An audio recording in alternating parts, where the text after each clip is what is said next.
Halo, assalamualaikum warahmatullahi wabarakatuh. Jumpa lagi dengan saya Nafi dan selamat datang di Sahabat Bahasa. Pada video kali ini kita akan membahas salah satu tanda baca yaitu tanda koma. Tanda koma merupakan tanda yang harus kita perhatikan letak penggunaannya agar ketika kita gunakan bahasa Indonesia secara tulisan itu tidak membuat pembaca itu salah memahami ide ataupun pokok pikiran yang kita tuangkan dalam sebuah kalimat. Sesuai dengan aturan yang tertuang dalam Pedoman Umum Ejaan yang disempurnakan atau dikenal dengan nama EYD edisi kelima, terdapat 14 macam jenis aturan. Dan di video kali ini kita hanya bahas sebanyak 3 aturan saja, sedangkan sisanya kita bahas pada video selanjutnya. Kita lihat pada aturan yang pertama, di sini disebutkan bahwa tanda koma digunakan di antara unsur-unsur dalam perincian, ya. Di antara unsur-unsur dalam perincian yang berupa kata, frasa, atau bilangan. Yang dinamakan dengan perincian ini adalah penjabaran, ya, penjabaran atau bisa juga membuat poin-poin atau membuat jenis-jenisnya sehingga diketahui berapa banyak jenis benda atau jenis barang yang terdapat dalam sebuah kalimat yang kita gunakan. Ketika ada perincian penjabaran, bila perincian dan penjabaran tersebut berbentuk kata, maka gunakan tanda koma di antara kata-kata tersebut. Kemudian selain dari kata, kita bisa menggunakan frasa, ya, perincian yang berbentuk frasa, kemudian bisa juga perincian yang berbentuk bilangan. Contoh pada bagian yang pertama, di sini telepon seluler, komputer, atau internet bukan barang mewah lagi. Di antara telepon seluler dengan komputer di sini terdapat satu tanda koma, kemudian di antara komputer dengan internet terdapat satu tanda koma. Jadi dapat teman-teman pahami pada kalimat ini terdapat tiga jenis barang, tiga jenis benda yang berkaitan dengan benda teknologi yaitu telepon seluler, komputer, dan internet atau internet. Untuk memberikan pemahaman kepada teman-teman bahwa dalam kalimat tersebut ada tiga jenis barang, setelah telepon seluler dengan komputer itu gunakan tanda koma. Tanda koma tidak digunakan di bagian tengah pada kedua kata tersebut, tapi gunakan tanda koma setelah kata seperti seluler ya. Selanjutnya setelah komputer, gunakan lagi tanda koma, baru di spasi, kemudian lanjutkan dengan atau internet, bukan barang mewah lagi. Jadi pada kalimat yang pertama ini terdapat tiga jenis barang.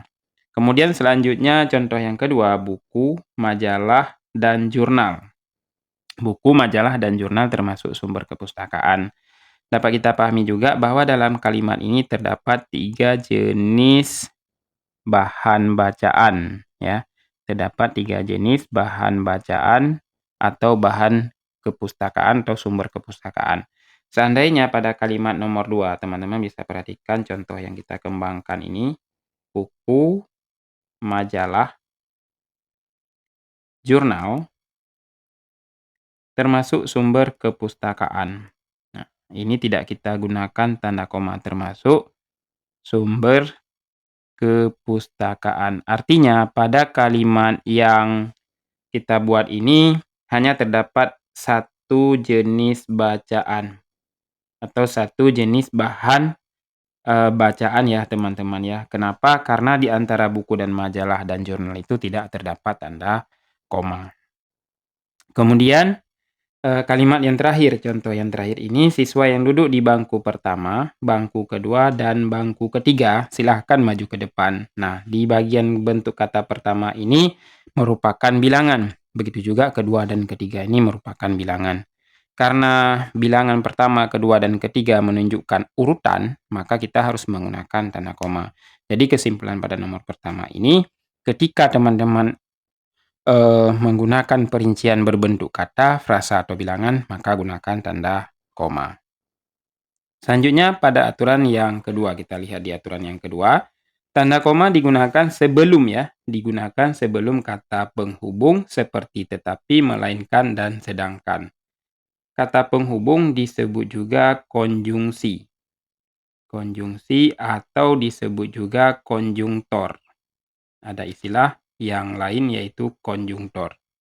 Konjungsi atau konjungtor ini merupakan jenis kata yang jenis bentuk kata yang dapat menghubungkan kata dengan kata.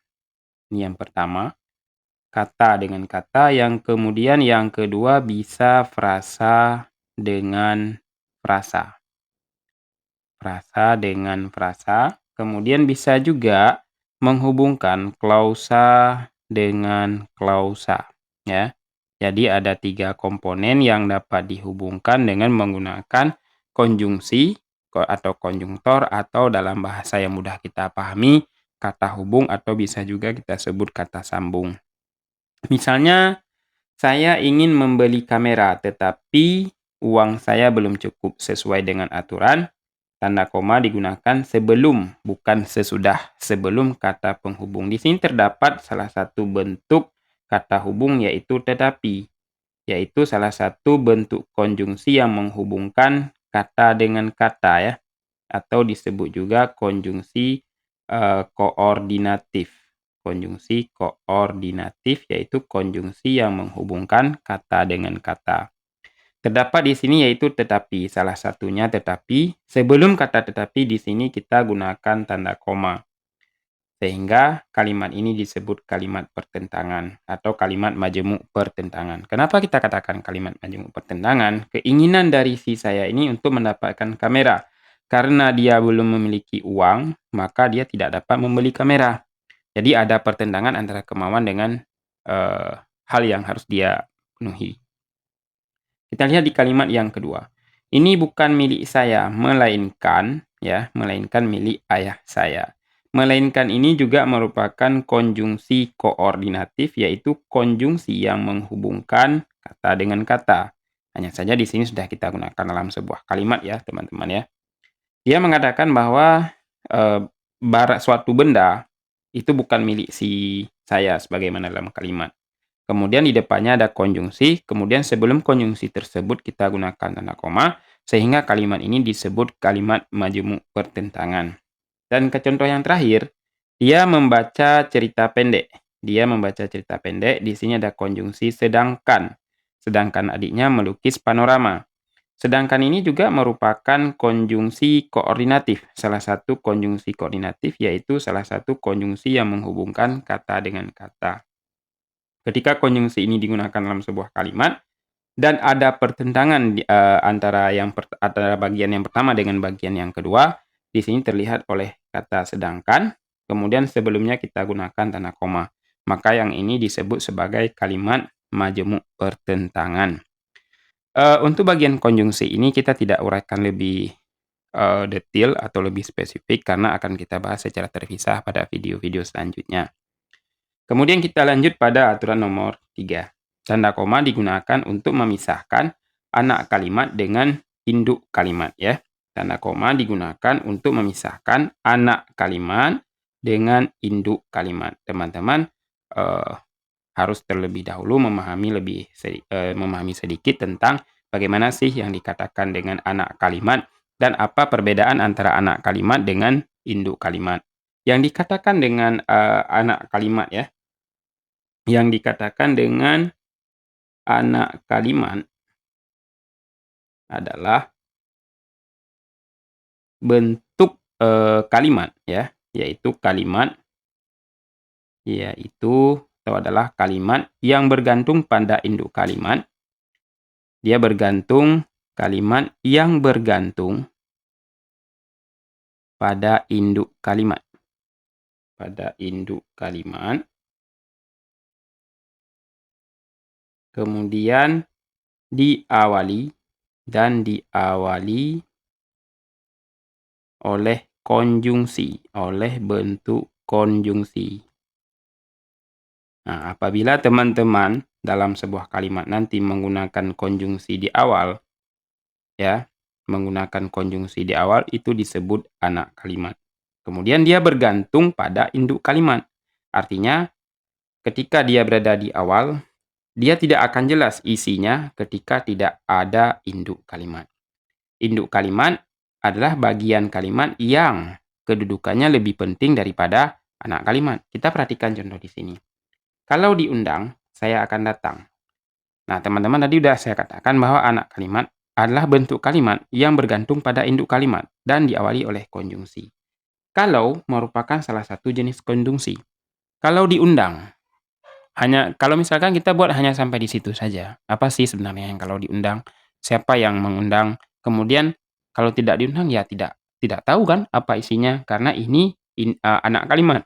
Sehingga dia harus bergantung kepada induk kalimat. Kalau diundang, saya akan datang.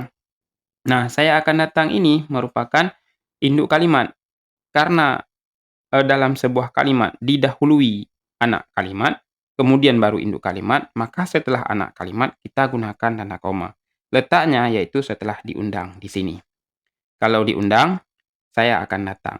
Karena terdapat kalau di bagian yang merupakan konjungsi di awal kalimat, maka ini disebut anak kalimat. Setelah kata diundang, gunakan tanda koma. Ya, tanda koma tidak digunakan di tengah-tengahnya, tapi gunakan setelah kata diundang tanpa spasi langsung kita gunakan tanda koma. Kemudian contoh yang kedua, karena baik hati. Nah, di sini karena baik hati karena merupakan konjungsi yang letaknya di awal kalimat. Dan ini juga disebut anak kalimat. Sehingga karena baik hati ini harus bergantung kepada induk kalimat. Dia mempunyai banyak teman. Dia mempunyai ini merupakan induk kalimat, ya. Dia mempunyai banyak teman merupakan induk kalimat. Jika konjungsi digunakan di awal, kemudian terdapat induk kalimat di depan yang harus membuat anak kalimat bergantung pada induk kalimat, itu tandanya anak kalimat terletak di bagian awal kalimat. Yang masuk ke dalam anak kalimat sebelum tanda koma. Setelah tanda koma berarti itu sudah masuk ke bagian induk kalimat. Contoh yang terakhir. Agar memiliki wawasan yang luas, kita harus banyak membaca buku. Agar merupakan salah satu bentuk konjungsi yang diletakkan juga di awal kalimat. Jadi, ini kalimat yang ketiga merupakan anak kalimat juga. Agar memiliki wawasan yang luas, maka dia disebut ke dalam istilah anak kalimat. Kita harus banyak membaca buku. Yang ini disebut induk kalimat. Ya, induk kalimat karena terlebih dahulu diawali oleh konjungsi di awal kalimat yaitu agar. Jadi sampai di sini dulu pembahasan kita tentang penggunaan tanda koma dari nomor 1 atau dari nomor pertama sampai dengan nomor 3. Sedangkan nomor 4 dan nomor seterusnya kita bahas di video selanjutnya.